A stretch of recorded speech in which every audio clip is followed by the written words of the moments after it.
Moksha, how are you? இன்னைக்கு நம்ம 32nd திவ்ய தேசம் பார்க்க போகிறோம். இன்னைக்கு நம்ம பார்க்க போகிற திவ்ய தேசம் பேர் திருமணி மாட கோவில். 108 திவ்ய தேசம்னு ஒஸ்தி தான் நமக்கு இல்லையா? ஸ்ரீரங்கத்துக்கு எவ்வளோ ஏற்றமோ அவ்வளோ ஏற்றம் மீச்சம் இருக்கிற 107 கோவிலுக்கும். இது பெருசு, அது சின்னது, அது பெருசு, இது சின்னதுன்னு நம்ம பார்க்குறதில்ல. இருந்தாலும் ஒவ்வொரு கோவிலுக்கும் ஒரு யூனிக்னஸ், ஒரு சாலியன்ட் ஃபீச்சர்ஸ் இருக்கு இல்லையா?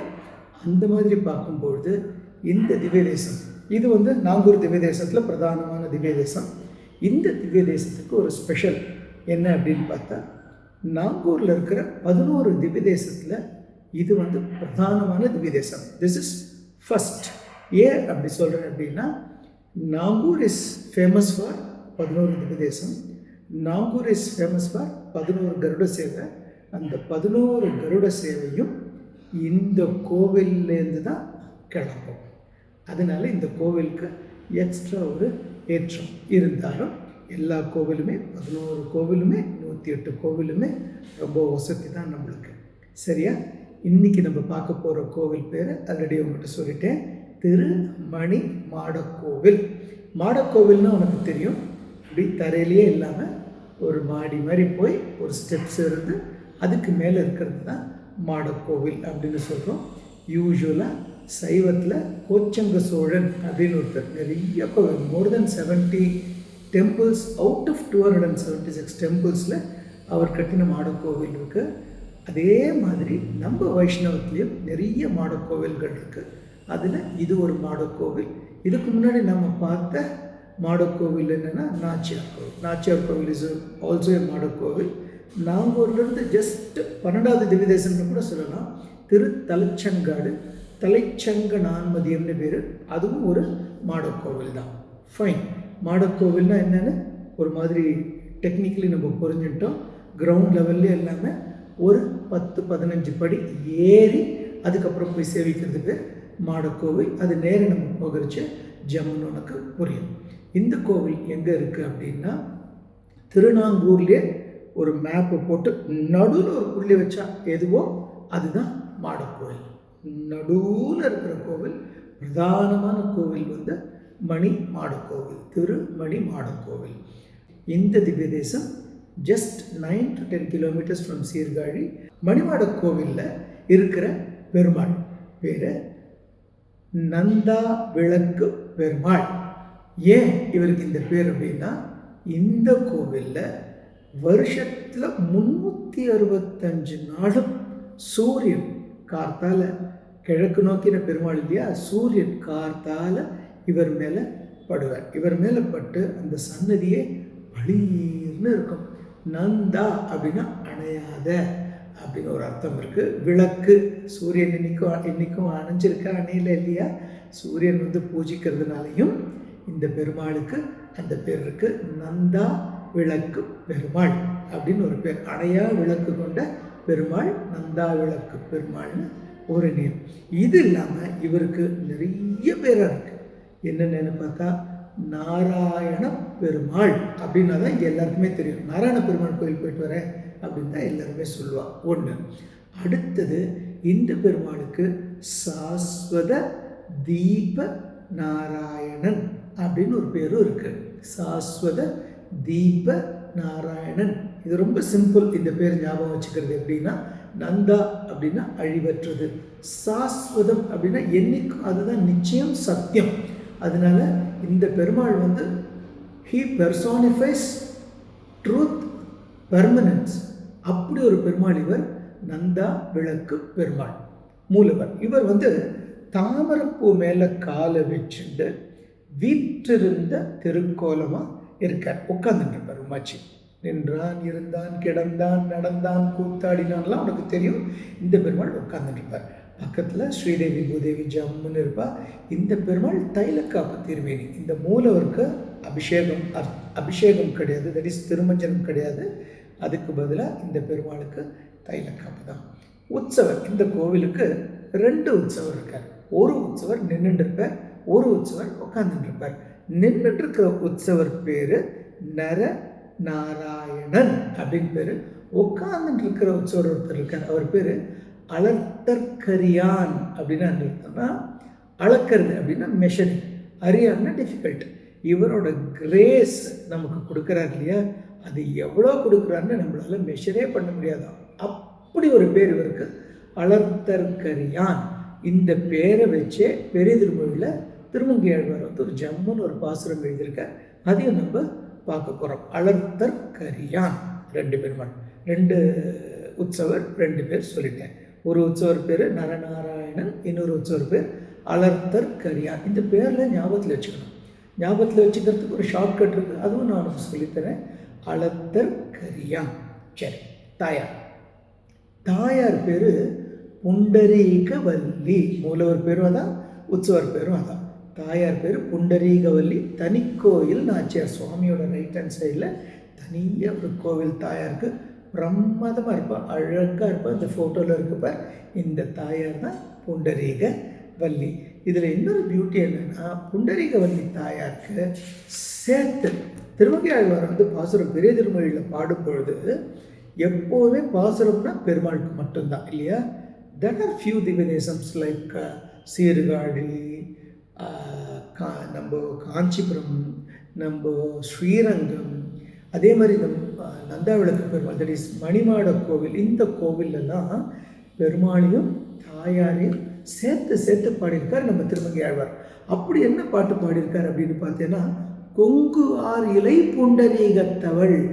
கொங்கு ஆர் இலை புண்டரீகத்தவள். புண்டரீகத்தவள்னா யாரு? தாயார். இன்பம் அன்போடு அணைத்திட்ட அப்படின்னு ஒரு பாசுரம் எழுதியிருக்கார். பிரமாதமான பாசுரம். ஆஸ் ஐ டோல்ட் யூ, இந்த கோவில் திவ்யதேசங்கிறதுனால ஆழ்வார் ஆப்வியஸ்லி கலியன் தான், திருமங்கை ஆழ்வார் தான். பாசுரமே உனக்கு சொல்லிட்டேன், 1 இல்லை 2 இல்லை, இந்த கோவிலுக்கு 12 பாசுரம் சுவாமி பாடியிருக்கார். ஓகே, இந்த கோவில் ஊர் பார்த்தாச்சு, பெருமாள் தாயார் பார்த்தாச்சு, ஆழ்வார் பார்த்தாச்சு. அடுத்தது இந்த கோவில் புஷ்கரணி. இந்த கோவிலுக்கு ஜஸ்ட் ராஜகோபுரத்துக்கு எய்த்தாப்புலேயே ஒரு அழகான புஷ்கரணி இருக்குது. அந்த புஷ்கரணி பேர் என்னென்னா இந்திர புஷ்கரணி. இதுக்கு இன்னொரு பேரும் இருக்குது, ருத்ர புஷ்கரணி. ரொம்ப அழகாக இருக்கும், பியூட்டிஃபுல்லாக இருக்கும் இந்த புஷ்கரணி. கட்டாயம் போய் நம்ம எல்லோரும் சேவிக்கணும். புஷ்கரணி மிஸ்ஸே பண்ண முடியாது, ராஜகோபுரத்துக்கு ஜஸ்ட் எய்த்தாப்பில் இருக்குது. சரி, இந்த கோவிலோட ஸ்தல விருட்சம் பலாமரம், ஜாக் ஃப்ரூட். அடுத்தது இந்த கோவிலோட விமானம் வந்து பிரணவ விமானம். ஓம் மாதிரியே இருக்கும், மேலேருந்து பார்த்தா ஓம் மாதிரியே இருக்குமா. அடுத்தது இந்த கோவிலோட ஸ்தல புராணம். தக்ஷன் வந்து ஒரு பெருசாக ஜம்முன்னு ஒரு ஹோமம் வளர்க்குறாரு. ஹோமம் வளர்க்குறதுக்கு முன்னாடி ஊரில் இருக்கிற எல்லா பெரியவாளையும் கூப்பிடணும் இல்லையா. இப்போ நம்ம அதில் கல்யாணம் நடந்ததுன்னா நம்ம எல்லாரையும் கூப்பிட்டு தானே கல்யாணம் பண்ணுறோம். நம்ம அதில் ஏதாவது ஃபங்க்ஷனை எல்லாரையும் ஆற்று கூப்பிட்றோம் இல்லையா. அந்த மாதிரி அவாத்தில் ஹோமம் பண்ணுறது அவர் வந்து எல்லாரையும் கூப்பிட்றாரு. ஆனால் அவரோட பொண்ணு பேர் தாக்ஷாயினி. அவள் ஆத்துக்காரியார், அவர் தான் ருத்ரன், சிவன். அவர் 2 பேரையும் மட்டும் கூப்பிடல. சிவனுக்கு வந்து கூப்பிடலன்னு ரொம்ப கோபம் வந்துடுத்து. தாக்ஷாயினிக்கு பொறுக்கவே இல்லை. அது என்னமா எங்கள் ஆத்துக்காரி நீ கூப்பிடாம ஒரு ஹோமம் பண்ணுவேன் அப்படின்னு சொல்லி கிளம்பி நியாயம் கேட்க போகிறான். அப்போ சிவன் சொல்கிறேன், இல்லை போகாத, போனேன்னா உனக்கு அவமரியாதை ஏற்படும், அது வந்து சரி கிடையாது, அதனால போகாதேன்னு. இல்லை இல்லை, எனக்கு அவமரியாதை ஆனாலும் பரவாயில்ல, அவர் எப்படி உங்களை அவமரியாதை பண்ணலாம்னு நியாயம் கேட்க போகிறேன். நியாயம் கேட்க போகிறச்சே அங்கே தக்ஷன் பார்வதி, தட் இஸ் தாக்ஷாயினியை மரியாதை குறைவாக பேசின விஷயம் ஈஸ்வரனுக்கு ஞான திருஷ்டியில் தெரிஞ்சிடுது. தெரிஞ்ச உடனே ஈஸ்வரன் சும்மா இருப்பாரா? அவர் ரௌத்ரன் இல்லையா, ரொம்ப கோபம் வந்துடுது. கோபம் வந்த உடனே பெருமாள் வந்து அப்படி ஈஸ்வரன் ஜம்மன் ஒரு ருத்ர தாண்டவம் ஆடுறார். தடம் டாங் டாங் டாங்னு கைலாய வாத்தியம் முழுக்க ருத்ர தாண்டவம் ஆடுறார். ருத்ர தாண்டவங்கிறது ரொம்ப பயங்கரமாக இருக்கும். இந்த ருத்ர தாண்டவம் ஆடும்போது தலையில் அவ்வளோ பெரிய ஜடாமுடி இருக்கும்ல, ஜடாமுடி அவிழ்ந்து தாண்டவம் ஆடுறச்சு இப்படி அப்படி ஆடுறச்சு ஜடாமுடி தரையில் போய் மோதுறது.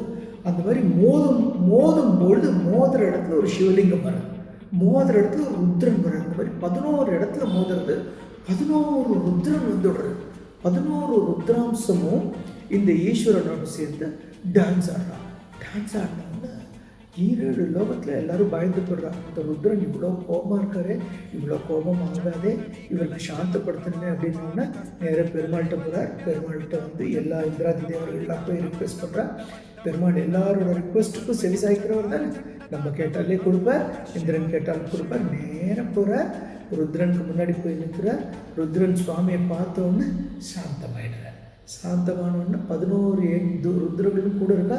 அதனால இந்த பெருமாள் 11 ஃபார்ம்ஸ் எடுக்கிறார். 11 ஃபார்ம்ஸ் எடுத்து 11 பெருமாளும் 11 ருத்ரனோட கை கோத்துண்டு இனிமேல் கோச்சிக்கக்கூடாது, சமத்தா இருக்கணும்னு சொல்லி ருத்ரன் வந்து கோபத்தை விட்ட இடம் இது.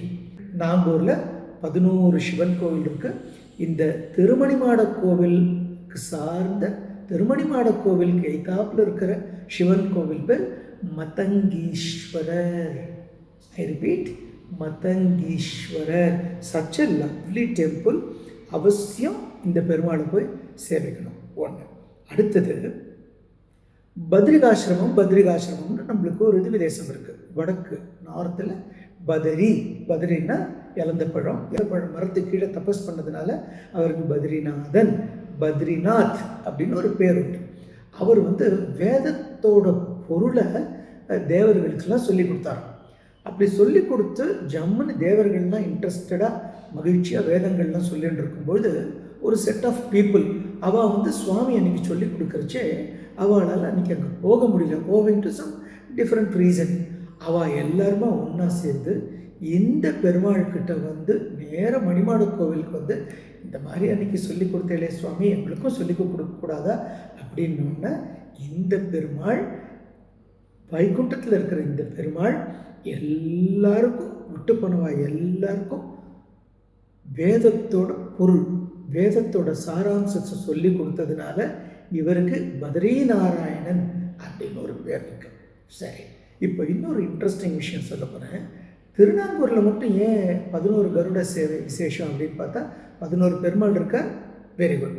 கருட சேவை ஏன் விசேஷம்னு பார்த்தா இந்த பெருமாள் பரமபதத்தில் மேலேருந்து கீழே நமக்கெல்லாம் சேவை சாதிக்கிறதுக்காக வரும்பொழுது யூஸ்வலாக பெருமாளோட வெஹிக்கிள் நீ எப்படி ட்ராவல் பண்ணுவேன்? உன்னோட புஷ்கூட்டரில் போவ. அப்பா எப்படி போவா? அப்பாவோட காரில் போவா. அம்மா எப்படி போவா? அம்மா வந்து ட்ரெயினில் போவா, பஸ்ஸில் போவா. போமா எப்படி போவா? அவளோட ஸ்கூட்டரில் போவா. அந்த மாதிரி பெருமாள் ட்ராவல் பண்ணுறதுக்கு ஒன்று வச்சுருந்தார். அது என்ன? எஸ், கருடனில் தான் பெருமாள் எப்போவுமே ட்ராவல் பண்ணுவார். கருட வாகனா நாராயணா பாட்டு பாடுற இல்லையா? எஸ், கருட வாகனத்தில் தான் பெருமாள் ட்ராவல் பண்ணுவார் ஆஃபர் எப்போவும். ஆனால் சில சமயத்தில் சேரியட்டில் கூட ட்ராவல் பண்ணுவார். அப்படி ஒரு நாள் 4 வேதத்தையும் 4 குதிரையாக்கி ஒரு தேரில் போட்டி பிரம்மா இருக்கார் இல்லையா? ஏன் பிரம்மானா Brahma is the responsible person for Vedas. அவரை வந்து தேரை ஓட்டுற சாரதி ஆக்கி பெருமாள் மேலேருந்து கீழே இங்கே வந்து இந்த கோவிலில் அப்படியே உட்காந்துட்டு தான் ஐதீகம். அதனாலேயே இந்த கோவில் இன்றைக்கும் பார்த்தா தேர் மாதிரியே இருக்கும். நம்ம கும்பகோணத்தில் 6ஆவது சந்நிதி பார்த்துருக்கோம் இல்லையா? தேர் மாதிரியே இருக்கும் இல்லையா? அதே மாதிரி தேர் மாதிரியே இருக்கும் இந்த பெருமாள். அப்படி ஒரு இந்த சுவாமி இங்கே வந்தவுடனே கருடன் நேராக வர சுவாமி கருடன் இஸ் ஸோ பொசசிவ். எப்போவுமே பெருமாள் அவர் மேலே ட்ராவல் பண்ணுறதுனால பெருமாள் நினச்சி கருடனுக்கு எப்போவுமே பொசசிவாக இருக்கும். பெருமாள்கிட்ட வந்து சுவாமி எப்போவுமே என் கூட தானே நீங்கள் ட்ராவல் பண்ணுவேன். இந்த தடவை நீங்கள் சேரியட்டில் வந்துட்டு எனக்கு அது ரொம்ப கஷ்டமாக இருக்குது, எனக்கு நீங்கள் ஒரு ஆப்பர்ச்சுனிட்டி தர மாட்டேனா அப்படின்னோடனே இனிமேல் நான் உண்மையில தான் எப்போவுமே ட்ராவல் பண்ணுவேன். அதை இந்த உலகம் வந்து ஒரு திருவிழாவாகவே கொண்டாடுவா அப்படின்னு சொல்லி தை மாதம் அமாவாசைக்கு அடுத்த நாள் சுவாமி வந்து கருடனுக்கு ப்ராமிஸ் பண்ணி இன்னிலேருந்து நாங்கூரில் இருக்கிற 11 திவ்யதேச பெருமாளும் இந்த ஒரு நாள் கட்டாயம் கருட சேவையில் வந்து கருடனை வாகனமாக எடுத்துட்டு எல்லாருக்கும் காட்சி தருவா அப்படின்னு சொன்னதுனால இன்றைக்கும் நாங்கூரில் 11 கருட சேவைங்கிறது ரொம்ப ரொம்ப ரொம்ப ரொம்ப விசேஷம். அதனால தான் இந்த கோவிலில் 11 கருட சேவைங்கிறது இவ்வளோ விசேஷமாக சொல்கிறான். அடுத்தது திருமங்கையாழ்வார் இந்த பெருமாளை எப்படி சேவிச்சிருக்காருன்னா, நந்தா விளக்கே சுவாமி பேர் வந்துருத்தா. அடுத்தது உற்சவர் அளத்தற்கரியா சுவாமி பேர் வந்துருத்தா. அடுத்தது நரநாராயணா உற்சவர் பேர், நின்றுட்டு இருக்கிற உற்சவர் பேர் நரநாராயணர், உட்கார்ந்துட்டு இருக்கிறவர் பேர் அளத்தற்கரியான்னு சொல்லிட்டேன்னா, இதெல்லாம் சொன்னவர் மணிமாட கோவில் வணங்கு என் மனனே அப்படின்னு திருமங்கையாழ்வார் சேவிச்சிருக்கார் இந்த பெருமாளை. சரி, இந்த கோவிலை சேவிச்சா என்ன கிடைக்கும் அப்படின்னா, ரொம்ப ரொம்ப இன்ட்ரெஸ்டிங்கான விஷயங்கள்லாம் இந்த கோவிலை சேவிச்சா கிடைக்கும். என்ன அப்படின்னா, ருத்ரனுக்கு வந்து கோபத்தை எந்த உமாச்சி போக்கினார்? இந்த உமாச்சி தான். அதே மாதிரி இந்த உமாச்சி போய் சேவிச்சேன்னா கோபம், உனக்கு எப்பயாவது கோபம் வருமா? வராது இல்லையா? குட். வரலன்னா good. But at times human beings இல்லையா, நமக்கு குட்டி குட்டியாக நம்ம எதிர்பார்த்த மாதிரி மற்றவா பண்ணலைனாலோ ஏதோ காரணங்களாலோ நம்மளோட இன்னபிலிட்டினாலேயோ நமக்கு கோபம் வரும் இல்லையா? அப்படி கோபம் வரும்பொழுது இந்த பெருமாளை நினச்சிண்டாலே கோபம்லாம் போயிடுமா. ஸோ கோபம் உனக்கு அடிக்கடி வந்ததுன்னா இந்த பெருமாளை போய் சேவிச்சிங்கன்னா கோபம் போயிடும். ஒன்று. ரெண்டாவது, தோஷங்கள். தக்ஷனுக்கு வந்து நல்ல புத்தி பெருமாள் கொடுக்காம, தாக்ஷாயினியை இன்வைட் பண்ணாமல், ருத்ரனையும் இன்வைட் பண்ணாமல் போனதுனால தோஷம் வந்தது இல்லையா? அந்த தோஷமெல்லாம் பின்னாடி ஸ்டோரி இருக்குது. கீழப்பரசலூர்னு ஒரு ஊர் பற்றி பேசினா, சைவ தேவாரத்தில் பற்றி பேசினா தக்ஷனுக்கு எப்படி அந்த தோஷம் போச்சுன்னு தெரியும். ஸோ இந்த பெருமாளை சேவிச்சா தோஷம் என்ன போயிடும். 2. 3வது, தக்ஷன் வந்து தோஷம் வந்து அவன் சிரமப்பட்டு திருப்பி அவனுக்கு ராஜ வாழ்வு கிடைச்சது வந்து இந்த பெருமாள்னால தான். அதனால இந்த பெருமாளை சேவிச்சா கோபம் போகும், தோஷம் போகும், ராஜ வாழ்க்கை கிடைக்கும். அவ்வளோ பிரமாதமான கோவில். இந்த கோவில் வந்து மூலவர் அவ்வளோ அஜானுபாவாக இருப்பார். அர்ச்சக சுவாமியை, இப்போ இருக்கிற பிரசன்ட் அர்ச்சக சுவாமி, இந்த கோவிலோட அர்ச்சக சுவாமி 6 அடி இருப்பார். அவ்வளோ பெரியவர் அர்ச்சக சுவாமி. அவர் இந்த சுவாமிக்கு முன்னாடி போய் ஆர்த்தி காட்டுறது இத்தனோண்டு இருப்பார், லில்லிபுட் மாதிரி. அப்படின்னா இந்த பெருமாள் எவ்வளோ அவசரமாக இருப்பார் இல்லையா? ஸோ இந்த ஆனந்தமான திவ்ய தேசத்தை திருமங்கையாழ்வார் எப்படி ஆனந்தமாக என்ஜாய் பண்ணாரோ, பெருமாள் தாயார் 2 பேருக்கும் பாசுரத்தோடு என்ஜாய் பண்ணாரோ, அந்த மாதிரி நாமளும் இந்த பாசுரத்தை சொல்லி அந்த பெருமாளை என்ஜாய் பண்ணுறதுக்கு திருமணி மாட கோவில் உடனே போனோம். ஒலமட தங்கா